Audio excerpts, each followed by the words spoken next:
Radio Podcast Αυγερινός The Listening Show. Μάθημα ο έρωτας. Γεια σας, γεια σας. Ποιος από εσάς είναι ερωτευμένος να σηκώσει το χεράκι του? Για να δω. 1, 2, 3, 100, 500, 10.000. Κατάλαβα. Χαίρε έρος αμέτρητε. Εμείς οι Έλληνες λίγο πολύ είμαστε όλοι αισθηματίες. Ναι, ήμασταν λίγο πολύ, πάει στο καλό. Αλλά τέλος πάντων, μιας και μιλάμε για τον έρωτα και είστε οι περισσότεροι ερωτευμένοι, μήπως μπορεί κάποιος από εσάς να μας διαφωτίσει για το τι είναι ο έρωτας? Και σε μέσα πολυχρόνοι που δεν γίναμε ευζώνοι. Να πω πως έχετε άδικο, θα ήταν ψέμα και το ψέμα δεν το θέλω. Κάποια άλλη απάντηση στο ερώτημα τι είναι ο έρωτας? Να βλέπω χεράκια. Ναι, εσύ με το χιονοστιβαδί. Να μην κλέψω, να μην αδικήσω και να προσέξω πολύ καλά τι πιάνω στα χέρια μου. Ναι, και τα τρία μπορούμε να πούμε ότι εμπεριέχονται στον έρωτα, με μεγαλύτερη έμφαση στο τρίτο που είναι και το σημαντικότερο. Άλλος, τι είναι ο έρωτας? Ο έρωτας έχει πολλές πλευρές, πολλά πρόσωπα. Είναι ένα παιχνίδι χωρίς κανόνες. Μάλιστα.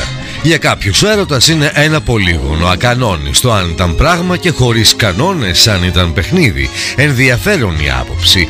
Αλλά έλα τώρα που ζεσταθήκαμε να το εξετάσουμε βαθύτερα το θέμα. Έλα να βλέπω χεράκια. Ναι, εσύ με το καρό ανάμεσα στα άλλα δύο παιδάκια, με τα πουά. Ο έρωτας γεννήθηκε για τρίο, ο τέταρτος θα φέρει συμφορά. Ωραίο το χωρικό, αλλά από τη μια άκρη φτάσαμε στην άλλη. Όχι ότι δεν υπάρχει και αυτό, δεν είναι όμως ευρέως διεδομένο και κυρίως πετυχημένο. Για πες μου τώρα εσύ που χαζεύεις, εσύ εκεί με τον μπλουζάκι τον μπλε μαρέν. Έρωτας δίχως πείσματα δεν έχει νοστιμάδα, που λέει και ο παππούς μου. Καλός πουτανιάρης κι αυτός. Μάλιστα, και άλλα στοιχεία προκύπτουν. Ο έρωτας πρέπει να διαθέτει πείσμα για να είναι νόστιμος, αλλιώς είναι άγνωστος. Τι άλλο όμως, πώς θα τοποθετούσατε τον έρωτα? Ο έρωτας εκτός από σωματική έχει και πνευματική υπόσταση. Ναι, εγώ προτιμώ τη σωματική. Κι εγώ, μια όπου τη βρίσκω την προτιμάω. Ο έρωτας του Πλάτωνα από τη μια και ο έρωτας του Διονύσου από την άλλη. Και από ό,τι φαίνεται περίτρανα προτιμάται κατά κόρον ο δεύτερος. Δεν υπάρχει ο έρωτας, δεν υπάρχουν αυτά. Ο έρωτας είναι μεγάλο καραγκιόζηλίκι, δεν υπάρχει έρωτας. Άλλη μια ενδιαφέρουσα άποψη να το πω. Άιντε το λέω. Δεν υπάρχει έρωτας. Και αυτό που μας συμβαίνει που τα βλέπουμε όλα ροζ, πώς να το πούμε, ροζόχρους όραση. Ο έρωτας είναι όλα. Είναι τα πάντα. Τα δίνεις όλα, τα παίρνεις όλα. Καίγεσαι, καταστρέφεσαι, αλλά μετά γεννιέσαι. Αχα, αυτή η τοποθέτηση του όλα ή τίποτα, της γέννησης και του θανάτου που απεικονίζει ο έρωτας, είναι δείγμα του ότι υπάρχει. Δεν είναι όπως υπόθηκε πριν ο έρωτας άρα τα κούρατα. Έρωτας, στρατηγέ μου. Κάτι ξέραν οι αρχαίοι Έλληνες που τον είχανε τον έρωτα Θεό.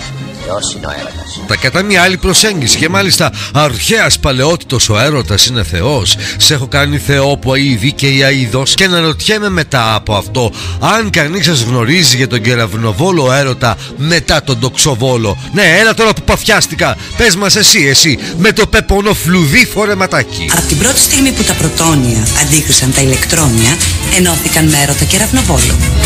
Όμως, όπως όλοι ξέρουμε, ο κεραυνοβόλος έρωτας μπορεί μερικές φορές να σε τεινάξει στον αέρα. Πολύ σωστά, και μπορεί να σε αφήσει κάρβουνο. Όπως σας μπήκε η ιδέα ότι ο έρωτας είναι κάτι το θανατηφόρο, έτσι και να σας βγει. Νομίζετε ότι είναι. Για κάποιους φερρυπίν που πέσαν από την Ακρόπολη, βλέπε μημίκος μέρη επί παραδείγματι, είναι γεγονός. Ή για κάποιους που φάγανε ό,τι χάπι υπήρχε στο σπίτι, στην αποθήκη, συν ό,τι είχε περισσέψει από τη γειτόνισσα.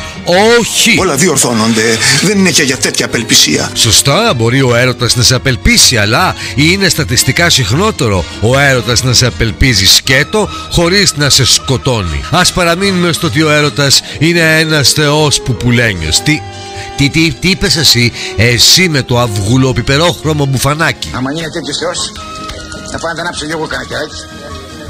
Ας πούμε ότι είναι τέτοιος θεός ο έρωτας. Αλλά καλά θα κάνουμε, αγαπητά μου παιδιά, να δούμε τον έρωτα κι αλλιώς, διαβάζοντας επιστημονικά συγγράμματα που μας διαφωτίζουν επί του θέματος. Αυτά είναι μυθιστορήματα της ωραίας υποτικής εποχής. όπου οι άντρες είχαν μεγάλα αισθήματα και γενναίες καρδιές. Όχι, καλό μου κοριτσάκι με το μούχλο καναρίνι μπλουζάκι. Δεν εννοώ αυτά τα συγγράμματα του τέστην, τα μυθιστορήματα, αλλά τα επιστημονικά συγγράμματα. Να δούμε το θέμα λογικά. Λογικός! Και δεν ξέρω εάν είναι λογικόν να είναι κανείς τόσο λογικός.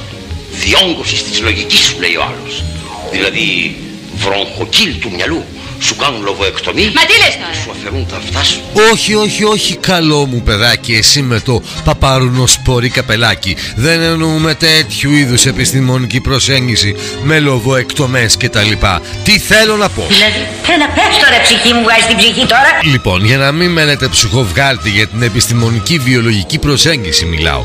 Στην αρχή εκκρίνονται οι ορμόνες τεστοστερόνη και τα ιστρογόνα και μετά ανακατεύονται με τις ορμόνες αδρεναλίνη, ντοπαμίνη και σερωτονίνη και δημιουργούν αυτό το γνωστό αέρωτα ανήκειται στη μάχη. Και παίρνουμε ολάκερη φωτιά. Φωτιά στην ψυχή, φωτιά στο βλέμμα, φωτιά στα πατσάκια. Τώρα, το πόσο διαρκεί όλο αυτό της πυρκαγιάς δεν το ξέρουμε. Ποικίλει από ζεύγος σε ζεύγος και από άνθρωπο σε άνθρωπο. Όταν καταλαγιάζουν οι ορμόνες, το πανηγύρι τελειώνει. Έχουμε να κάνουμε δηλαδή με μια ασθένεια που σε αντιδιαστολή με την αρθρίτιδα περνάει και πάβει να υπάρχει. Αλλά όλα τα ωραία πράγματα κρατάνε λίγο σε αυτή τη ζωή. Έτσι και ο έρωτας. Υπάρχουν βέβαια, αν και σπάνια, έρωτες που κρατούν περισσότερο από το αναμενόμενο, χρόνια καμιά φορά.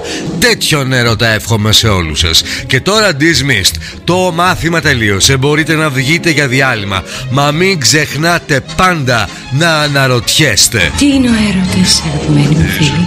Έλα μου ντε, τι είναι? Όλοι οι σοφοί της ανθρωπότητος δεν μπόρεσαν να δώσουν απάντηση σε αυτό το ερώτημα. Και θα δώσουμε εμείς. Μέχρι την άλλη φορά που θα τα ξαναπούμε, να είστε όλοι καλά. Γεια σας.